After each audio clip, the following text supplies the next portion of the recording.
Om Namo Narayana and welcome back. We are in the second half of chapter 23, Maharaja Prthu's going back home, or you could also say going back to Godhead.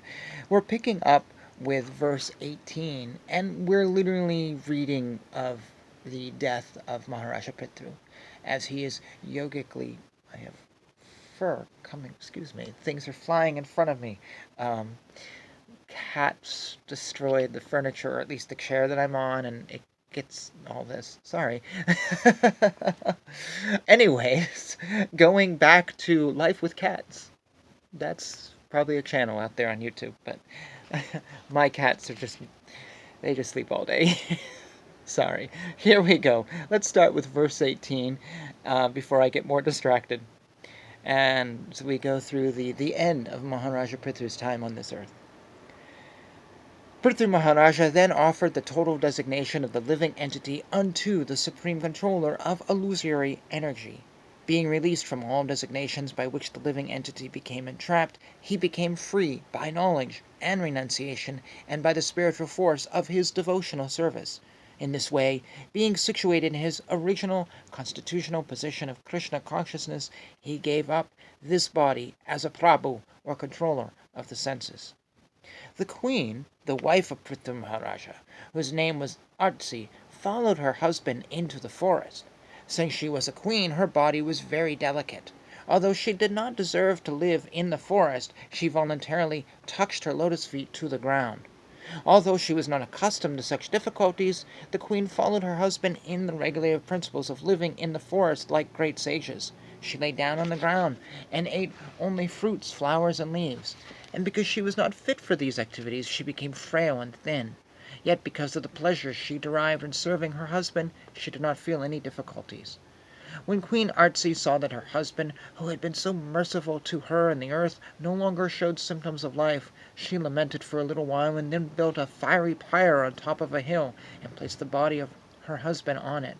After this the queen executed the necessary funerary functions and offered oblations of water. After bathing in the river, she offered obeisances to various demigods situated in the sky and the different planetary systems.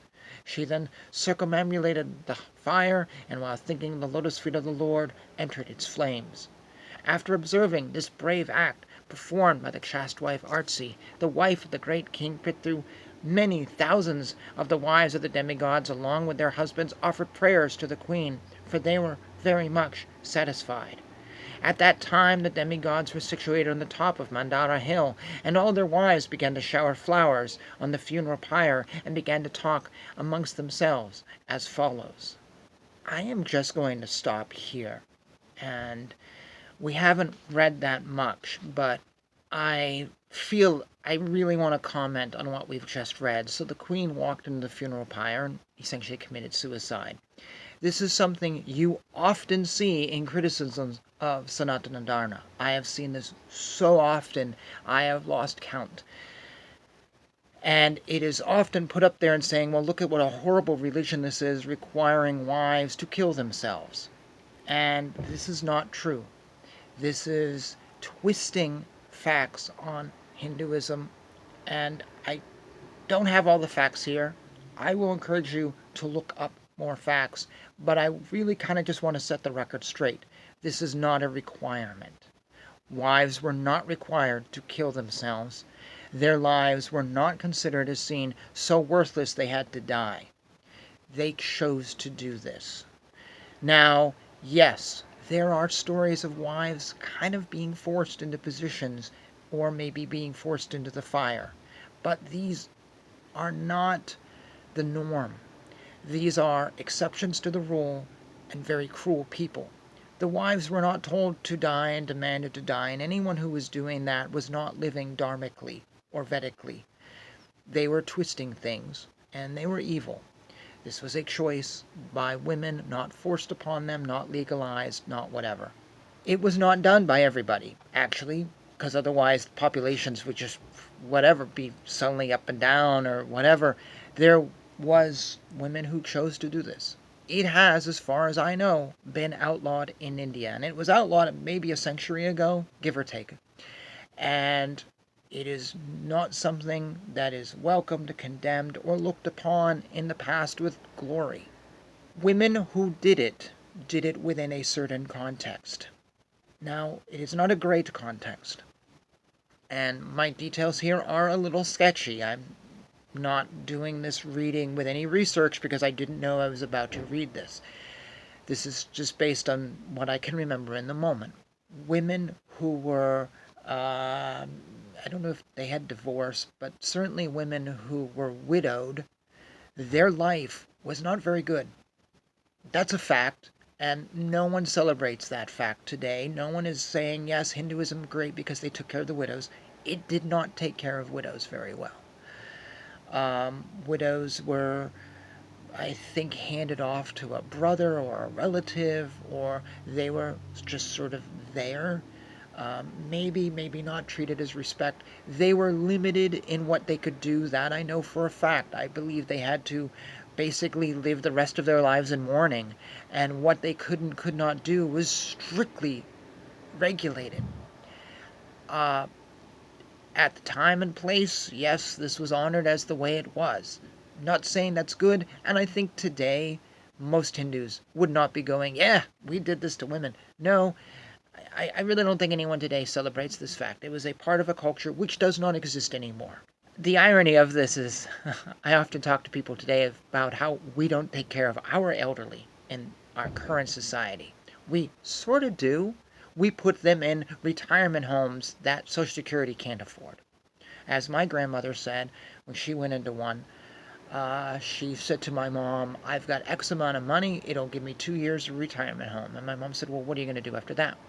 And she goes, well, I don't expect you to take care of me or your sister because I'm your stepmother, not even by paper, just by words. She goes, well, I hope I die within 2 years, otherwise I will literally be living in a cardboard box on the street. And I see this. Is that really how we should be taking care of our elders? Charging arms and legs for retirement homes? Or treating them like they're nothing? So we really don't do a good job at helping our elders. We let them die. When the bug happened and the pandemic, we created a pandemic of loneliness and depression among our elders. We live in a society where in the winter you expect some old people will die because they can't afford heat. So if we're going to judge Hinduism as, yes, they killed the widows, let's be honest, we do a better, but we still have far to come. And I'm not even going to talk about what we do to our veterans now. Pretty much nothing. Or let me ask, what was the last presidential debate or political candidate on a national scene, at least here in America, whose one of his or her campaign points was to help veterans? They don't even talk about them. I truly believe the goal is to let the old people die out and the veterans die out. They don't want them in the society anymore. We don't want them. Certain groups don't want them. If you're going to call it Hinduism, don't be a hypocrite. Understand that we suffer in the society pretty poorly from the way we treat those who are older. And if you don't believe me, get back to me in 40 years, 50 years. Let me know how life is doing if you're not a rich elite and how you're suffering. Going back to the writing, women who were widowed were treated horribly, and they often would choose to sacrifice themselves with their husbands because it was better than the life they were facing. For those who say, well, Hinduism is so bad because of what it did 100 years ago or 200 years ago, are completely missing that is not how it is anymore. It's like saying, well, Christianity is so bad because it kills witches in public executions. Well, I think the last public execution, Salem happened what year? We don't do, I'm not Christian, but figuratively, we in society don't do that, and we don't allow Christians to do that. That doesn't happen. I do not think it's fair to condemn groups for what happened in the past. We talk a lot about in society about rehabilitating criminals and rehabilitating these people and growing and learning. And what lesson have you learned? But then with certain groups, we ignore the lessons they have learned. We ignore how they have rehabilitated themselves. Oh, Hindus are bad because they did something 200 years ago or 100 years ago. Well, they've changed. So rehabilitation is okay for you, but it's not for somebody else. I don't know what to say. I hated almost stopping here and bringing that up, but I almost wanted to jump ahead. of those who watch this video and go, oh, and kind of get ahead of the conversation, or at least start the conversation. I'm willing to have the conversation. My final thought. It is very important that we do recognize these things in the past, but it is also very important to recognize they don't happen anymore.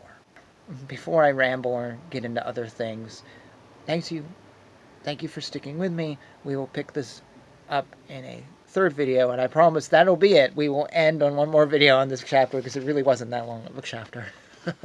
So until next time, Hare Krishna, Krishna Krishna, Hare Hare, Hare Rama, Rama Rama, Hare Hare.